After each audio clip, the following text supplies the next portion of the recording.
LCM online channel में आप सभी का स्वागत है।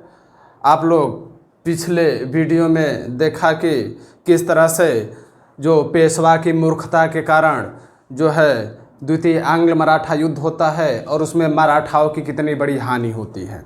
पूरा का पूरा मराठा साम्राज्य जो है अप्रत्यक्ष रूप से अंग्रेज़ों के नियंत्रण में जो चला जाता है, क्योंकि मराठा जो पेशवा रहता है वो सहायक सेना अपने साम्राज्य में रखने की बात स्वीकार कर लेता है। और जो उस समय गवर्नर जनरल था वेलेजली जो है उसके उद्देश्य की पूर्ति भी हो जाती है। तब जब दूसरा आंग्ल मराठा युद्ध हुआ और उसमें अंग्रेज़ों के पक्ष में मामला चला गया तो धीरे धीरे अंग्रेज़ों की शक्ति जो है वो बढ़ती जा रही थी। और जब द्वितीय आंग्ल मराठा युद्ध के बाद जब अंग्रेज़ों की शक्ति बढ़ रही थी तो उसके विपरीत जो है मराठाओं की शक्ति जो है धीरे धीरे कम होती जा रही थी। एक तरफ मराठाओं की शक्ति कम होती जा रही थी और दूसरी तरफ अंग्रेज़ों की शक्ति बढ़ती जा रही थी। अब मराठा लोग जो है बहुत चिंतित हो गए कि इसी तरह से अगर हमारी शक्ति कम होती चली गई तो एक दिन तो हमारा अस्तित्व ही खत्म हो जाएगा। और इस उद्देश्य से वो लोग जो है अपनी शक्ति बढ़ाने का प्रयास किए। ठीक, तो जब अपनी शक्ति बढ़ाने का प्रयास किए तो आप लोगों को हम जो है पिछली वीडियो में हम बताए थे कि जो मराठा साम्राज्य रहता था दोस्तों, मराठा साम्राज्य जो रहता था उस मराठा साम्राज्य का जो है मुख्य आय का स्रोत जो है अपने अगल बगल राज्यों को लूटना था। मतलब कि वो चौथ और सरदेशमुखी जो अपने अगल बगल राज्यों से प्राप्त को करते थे उसी से उनका जो है खर्चा बर्चा चलता था। और जब जो लोग नहीं देते थे तो मराठा लोग उनको लूट लेते थे, क्योंकि इनके क्षेत्र में उस तरह की उपजाऊ भूमि नहीं थी कि खुद जो है खेती बाड़ी करके और लगान वसूला जा सके। और उस समय औद्योगिकीकरण भी नहीं प्रारंभ हुआ था, क्योंकि कम से कम नहीं जो है खेती बाड़ी से तो कम से कम उद्योग से ही इनकम हो जाए, तो औद्योगिकीकरण उस समय प्रारंभ नहीं हुआ था। अब जब मराठाओं की स्थिति जब डाउन होने लगी तो उन्होंने अगल बगल राज्यों को लूटना प्रारंभ किया। और मित्रों मैं एक बात आपको बता दूं, पिंडारियों का नाम आप लोग सुने होंगे। पिंडारी जो होते थे एक प्रकार के लुटेरे होते थे। पिंडारी जो होते थे एक प्रकार के लुटेरे होते थे और वह मराठा पेशवा के साथ उनकी साठगांठ हमेशा बनी रहती थी। जब मराठा लूटने जाते थे तो पिंडारी लूटने में माहिर होते थे। मैल्कम एक इतिहासकार है, उसने तो यहाँ तक को कहा है कि जो पिंडारी होते थे वह मराठाओं के साथ एक शिकारी कुत्ते की तरह जो है शिकार करने के लिए उनके साथ चलते थे। इस तरह से आप लोग समझ गए होंगे कि जो पिंडारी होते थे उनको मराठा लोग इस्तेमाल करते थे ताकि वो लूटने में माहिर होते थे। जब लूट लेते थे तो उस लूटे हुए धन में से एक हिस्सा पिंडारियों का भी लगता था और जो दूसरा हिस्सा था वो मराठा लोग रख लेते थे। और जब मराठा की जो शक्ति है मित्रों, जब यह कम होने लगी तो मराठा की शक्ति जब कम होने लगी तब इनके पास कोई विकल्प बचा ही नहीं था। अगल बगल के राज्य सब जीत के लिए जीत करके अंग्रेजी साम्राज्य में मिला लिए गए थे। तो अपनी शक्ति को बढ़ाने के लिए ये लोग जो है अंग्रेजी क्षेत्रों को लूटने लगे। अंग्रेजी क्षेत्रों को क्या किए? लूटने लगे। ठीक, और जब अंग्रेजी क्षेत्रों को लूटने लगे तब जो है अंग्रेज लोग बहुत ही जो है चिंता में पड़ गए कि यह जो है जब हम सबको मिला लिए और हमारी शक्ति दिन पर दिन बढ़ रही है तो यही एक मराठा साम्राज्य है जिसके साथ जो है पिंडारियों का गठबंधन है। ये लोग हमारे क्षेत्र को लूट रहे हैं और इसी तरह लूटते रहेंगे तो हम तो हमेशा डिस्टर्ब रहेंगे। ठीक, तब जो है अंग्रेजों ने एक निश्चय किया कि हम जो है मराठाओं का नाम नहीं लेंगे। वो लोग जानते थे कि मराठा लोग के साथ पिंडारियों गठबंधन है, लेकिन फिर भी वो लोग मराठाओं का नाम नहीं लिए। उन्होंने कहा कि इन लुटेरों का हम अंत करेंगे। किस लुटेरों का? पिंडारियों का अंत करेंगे। तो पिंडारियों का अंत करने के लिए जो है अंग्रेजी क्षेत्रों को बचाने के लिए पिंडारियों का अंत करना निश्चित हुआ। ठीक। और इस समय जो गवर्नर जनरल था दोस्तों, वह था लॉर्ड हेस्टिंग्स। कौन था?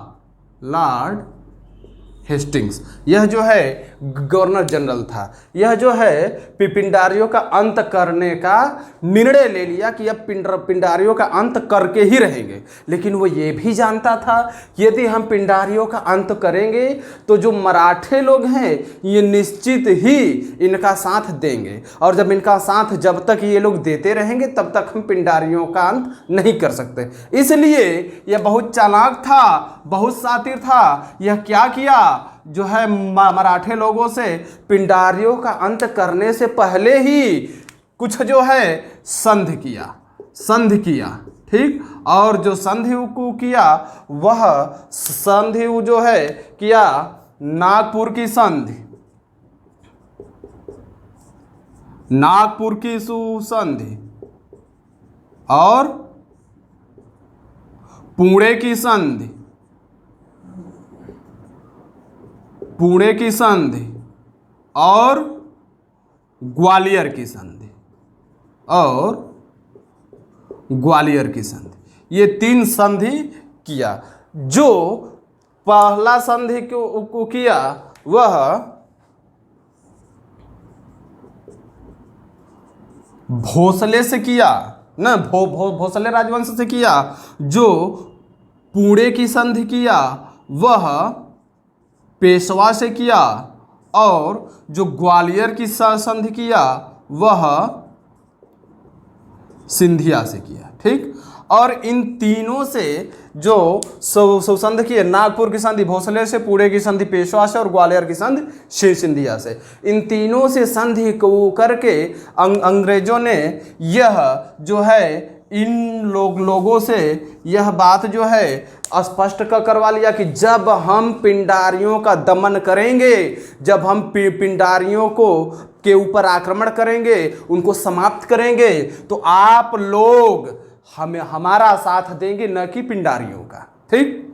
और इस तरह से ये लोग जो है ये संधि पे हस्ताक्षर किए। हस्ताक्षर भी क्यों न करते? अगर हस्ताक्षर नहीं करेंगे तो इनके खिलाफ फिर उन अंग्रेजों का युद्ध जो है झेलना पड़ेगा। ये लोग जानते थे, इसलिए मजबूरी में इन्होंने हाँ बोल दिया कि भाई चलिए ठीक है, जब आप पिंडारियों का अंत करेंगे, उनका दमन करेंगे, तो हम आपका साथ देंगे। ठीक।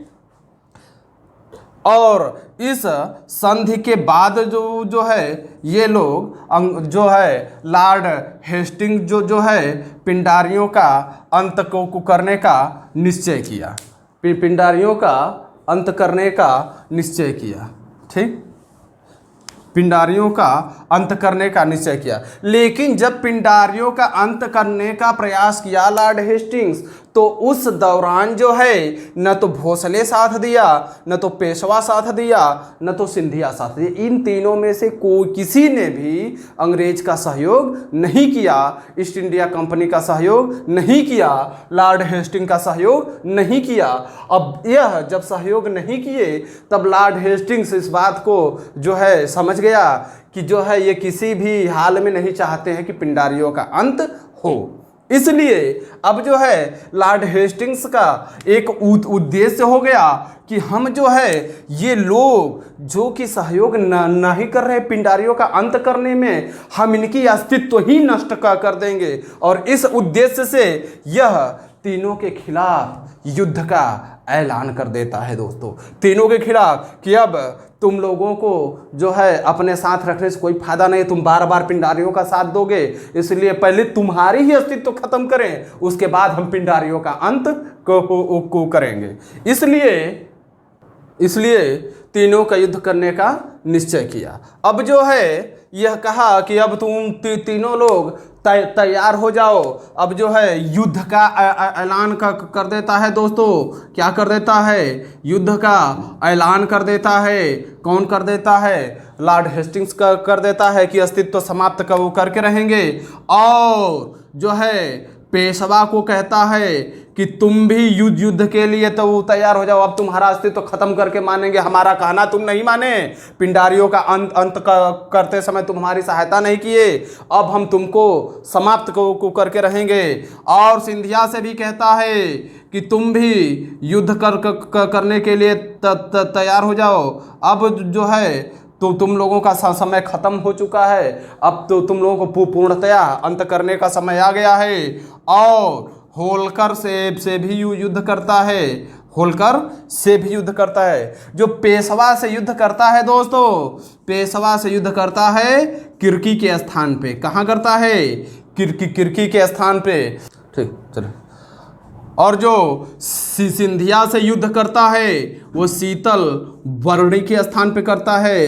शीतल वर्णी के स्थान से पे को करता है। ठीक, कहीं कहीं शीतल वर्णी मिलेगा, वो कहीं कहीं से शीतल बाड़ी मिलेगा। जो है शीतल बाड़ी आपका BL ग्रोवर में मिलता है और कुछ किताबों में शीतल बाड़ी भी मिलता है।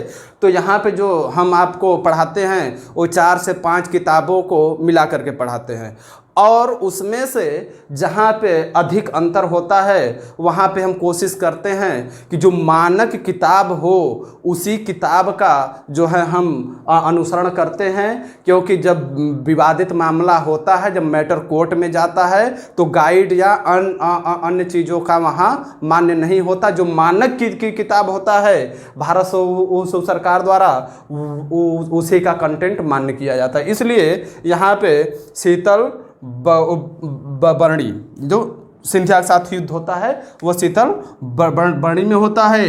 और जो होलकर के साथ युद्ध होता है मित्रों, वह होता है महदीपुर में। कहाँ होता है?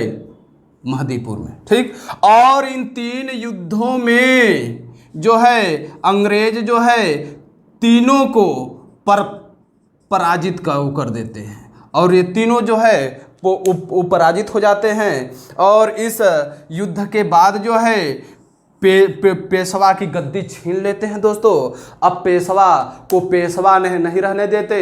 अंग्रेज लोग जानते थे कि यदि पेशवा की गद्दी पूर्णतः समाप्त करनी है, शासन पूर्णतः समाप्त करना है और पूरा मराठा साम्राज्य अपने अंदर में लेना है, तो पेशवा को उसके क्षेत्र से बहिष्कृत कर देना चाहिए, निर्वासित को कर देना चाहिए। इसलिए पेशवा जो उस समय बाजीराव द्वितीय रहता था, बाजी राव द्वितीय जो रहता है, उसको जो है निर्वासित करके कहाँ भेज देते हैं दोस्तों? निर्वासित करके भेजते हैं कानपुर। और कानपुर में एक स्थान रहता है जिसका नाम रहता है बिठूर, और इस बिठूर में उसको भेज दिया जाता है। और बिठूर में भेजने के बाद अंग्रेज लोग कहते हैं कि तुम जो है बिठूर में जाके रहो, अब तुमको मराठा साम्राज्य में रहने की कोई आवश्यकता नहीं है। अब जो है बाजीराव चला जाता है बिठूर। अब उसको बिठूर में ले जाकर उसको जो है 8 लाख रुपया पेंशन के रूप में दे देते हैं। 8 लाख रुपया बाजीराव द्वितीय को पेंशन के रूप में दे देते हैं। इसी खर्चे से तुम बिठूर में रहोगे। ठीक, जब बाजीराव द्वितीय 8 लाख रुपया पेंशन लेकर के बिठूर में रहने लगता है मित्रों, तो उसके पास अपना कोई पुत्र नहीं होता, अपनी कोई औलाद नहीं होती। इसलिए बाजीराव द्वितीय एक दत्तक पुत्र जो है रखता है। दत्तक मतलब गोद लिया हुआ पुत्र। और जब बाजीराव द्वितीय जो है गोद लेकर के एक पुत्र रखता है जिसका नाम रहता है नाना साहब। नाम सुने होंगे आप लोग, नाना साहब। इनके बचपन का नाम था धोधू पंत। क्या नाम था? धोधू पंत। एग्जाम में ये बार बार पूछा जाता है कि नाना साहब के बचपन का नाम जो है क्या था, तो धोधू पंत था। और नाना साहब का एग्जाम में क्यों बार बार पूछता है, अब अभी आपको पता चल जाएगा।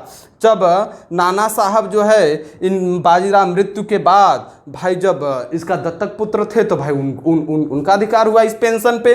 और जब नाना साहब जो है जब बाजीराव द्वितीय जब मर गए तो नाना साहब को अंग्रेज लोग ये पेंशन देना बंद कर दिए दोस्तों। फिर ये पेंशन नहीं दिए, ये कहें कि तुम इनके वंशज नहीं हो, तुम इनके वास्तविक औलाद नहीं हो, तुम दत्तक पुत्र हो, तुम गोद लिए हुए पुत्र हो, इसलिए हम तुमको वो जो पेंशन हम बाजीराव द्वितीय को देते थे वो पेंशन 8 लाख रुपया तुमको नहीं मिलेगा, ठीक नहीं मिलेगा। इसीलिए नाना साहब जो है 1857 की क्रांति में अंग्रेजों के खिलाफ जो है विद्रोह का नेतृत्व किया था। वह इसीलिए किया था क्योंकि ये इनका पेंशन अंग्रेजों ने बंद कर दिया था, ठीक। इस तरह से आप लोगों ने देखा कि किस प्रकार जो है पूरा मराठा साम्राज्य, जो पेशवा का भी नाम मात्र का जो शासन था वो भी पूरा तरह समाप्त कर दिया गया। और बाजीराव द्वितीय के मरने के बाद तो पूरी मराठा साम्राज्य जो है अंग्रेजों के क्षेत्र में मिला लिया जाता है। पूरा मराठा साम्राज्य अंग्रेजों के क्षेत्र में मिला लिया जाता है। नाना साहब को पेंशन भी नहीं दिया जाता है अब जो है। इसीलिए नाना साहब विद्रोह करते हैं। 1857 में विद्रोह के नेतृत्व के कारण ही नाना साहब का एग्जाम में प्रश्न पूछा जाता है, ठीक।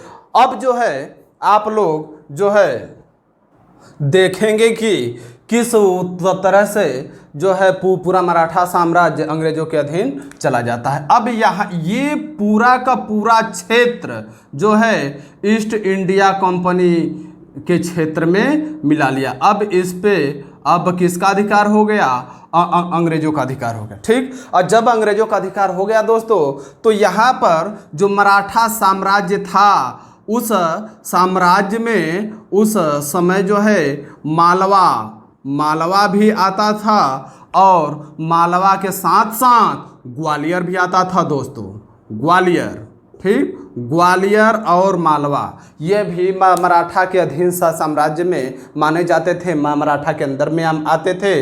इस तृतीय आंग्ल मराठा के युद्ध के बाद जो है पूरा मराठा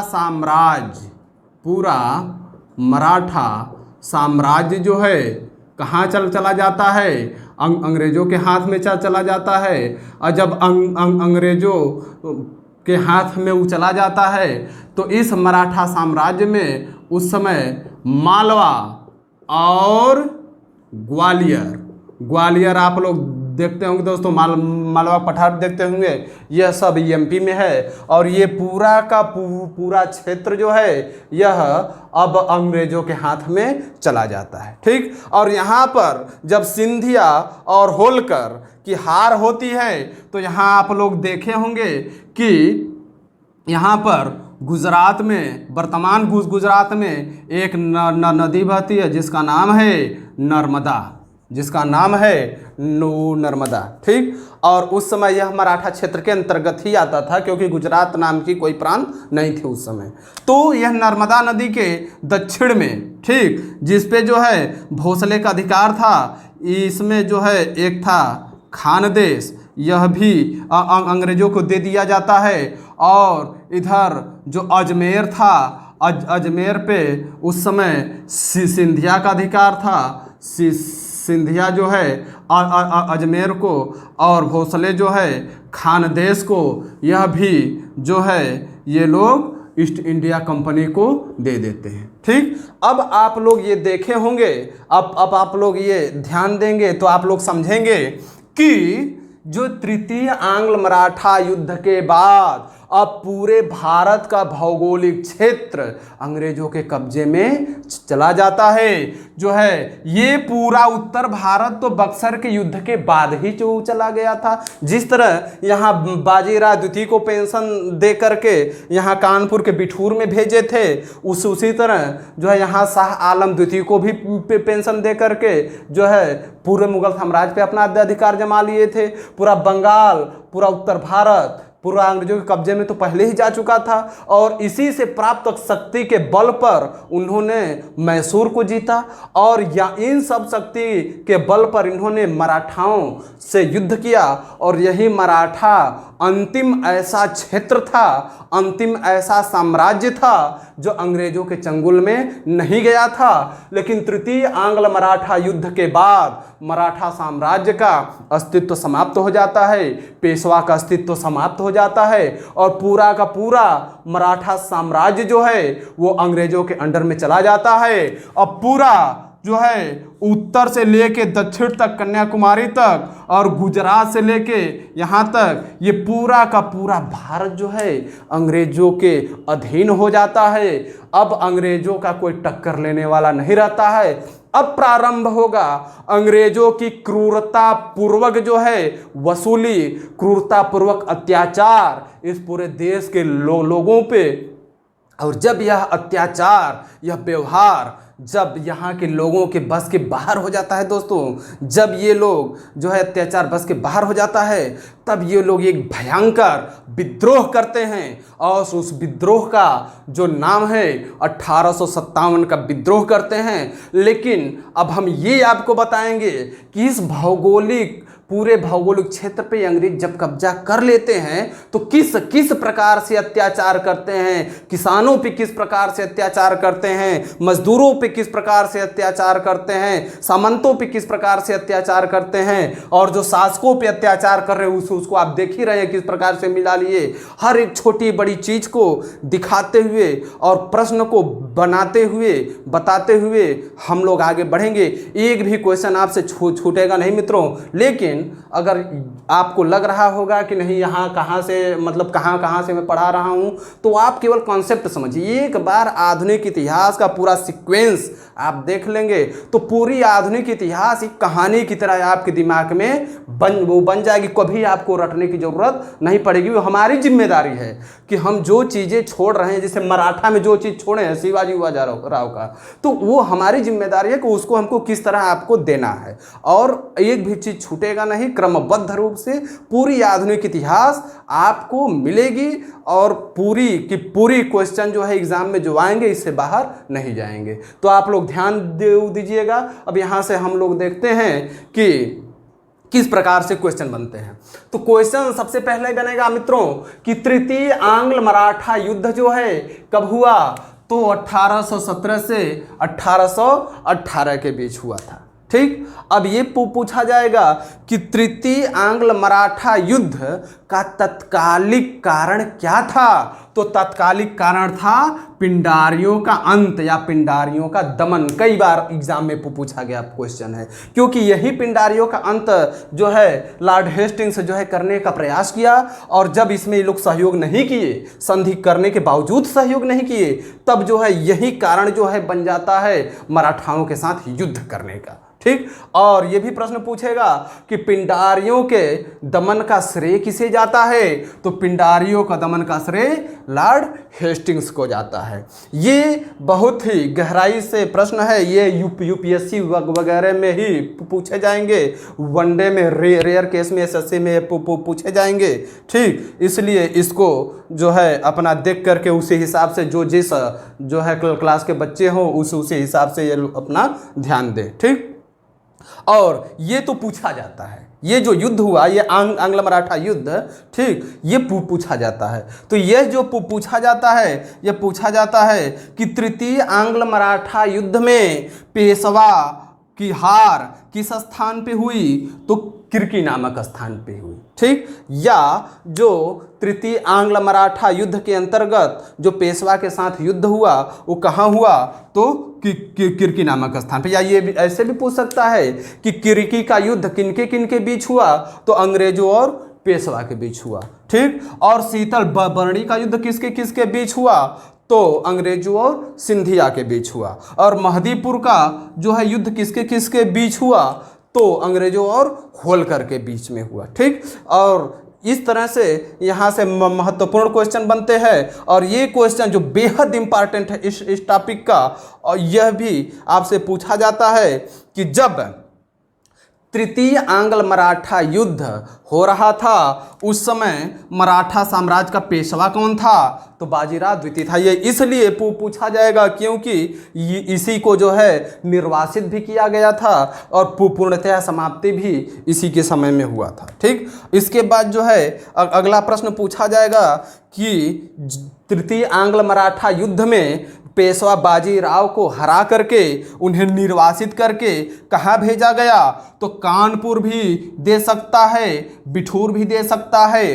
तो आपको बिठूर ऑप्शन में अधिक मिलता है, कानपुर कम मिलता है, लेकिन दोनों को जो जानते रहिए क्योंकि कानपुर के अंतर्गत ही बिठूर एक स्थान है जहाँ पर उनको निर्वासित करके भेजा गया था। अब बाजीराव द्वितीय को जब निर्वासित किया गया था तो पेंशन के रूप में कितना रुपया निर्धारित किया गया था? तो 8 लाख रुपया निर्धारित किया गया था। इसके बाद जो है प्रश्न पूछेगा कि बाजीराव द्वितीय का दत्तक पुत्र कौन था? तो नाना साहब था। ठीक, और नाना साहब का कई बार क्वेश्चन पूछा गया है कि नाना साहब के बचपन का नाम क्या था? तो नाना साहब के बचपन का नाम धोधू पंत था। ठीक, धोधू पंत था। इसके बाद जो है पूछा जाएगा कि अंग्रेजों ने जो है नाना साहब को जो है अंग्रेजों ने अब जो है नाना साहब कि 1857 की क्रांति में विद्रोह करने का मूल कारण क्या था? ये प्रश्न भी कई बार पूछा गया है। तो मूल कारण यही था कि नाना साहब की पेंशन रोक दी गई थी। ठीक, नाना साहब की पेंशन रोक दी गई थी। ये बेहद महत्वपूर्ण टॉपिक है और तृतीय आंग्ल मराठा युद्ध जो है पूरे मराठा साम्राज्य का बहुत महत्वपूर्ण टॉपिक है क्योंकि यही एक ऐसा युद्ध है जो पूरी मराठा साम्राज्य को अंग्रेजों के अधीन कर देता है। और इसी मराठा युद्ध के बाद, तृतीय आंग्ल मराठा युद्ध के बाद अब पूरा भारत देश अंग्रेजों के अधीन हो जाता है। अब अंग्रेज लोग इस देश पे कैसा कैसा अत्याचार करते हैं इसको हम अब अगले वीडियो में बताएंगे। और अगर आपको वीडियो अच्छा लगा हो, अगर आपको लगता है कि क्वेश्चन सारे फंस गए, आप मिलाकर देख लीजिएगा। अगर सारे क्वेश्चन मिलते होंगे तो कमेंट बॉक्स में हमें लिखकर ज़रूर बताएं। और वीडियो को आप लोग अधिक से अधिक शेयर करें अपने मित्रों को, अपने दोस्तों को, ताकि उनको भी लाभ मिल सके और उनकी भी तैयारी अच्छी हो सके। ठीक, आज के लिए सिर्फ इतना ही। धन्यवाद। जय हिंद, जय भारत।